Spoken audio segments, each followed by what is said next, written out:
గత 5 ఏళ్లలో రాష్ట్రానికి కేంద్రం నుంచి రావాల్సిన నిధులు రాలేదంటూ మంత్రి కోమటిరెడ్డి వెంకటరెడ్డి వ్యాఖ్యానించారు.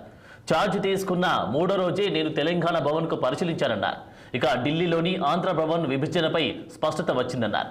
ఢిల్లీలో భవన నిర్మాణాల అనుమతులకు కొంత సమయం పడుతుందని, త్వరగా అనుమతులు పొందేందుకు ప్రయత్నం చేస్తున్నామన్నారు.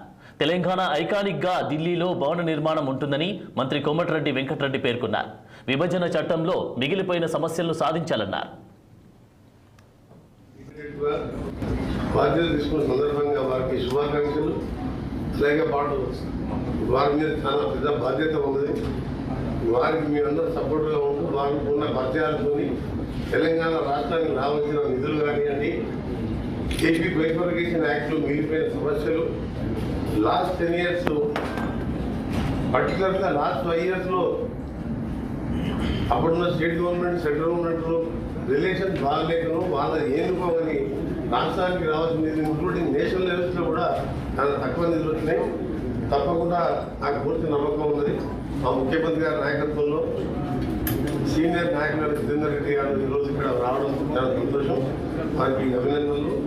వారి నాయకత్వంలో మేమందరం కూడా వారికి సపోర్ట్గా ఉండడం, ఎప్పటికప్పుడు వారికి ఇన్ఫర్మేషన్ ఇస్తున్నాము. వారి ఇక్కడ ఉన్న పరిచయాలతో తెలంగాణ అభివృద్ధికి తోడ్పడతారని ఆశిస్తూ, ముఖ్యంగా మీ అందరికీ తెలుసు, నేను ఛార్జ్ తీసుకున్న 3rd డేనే తెలంగాణ భవన్ రావడం జరిగింది.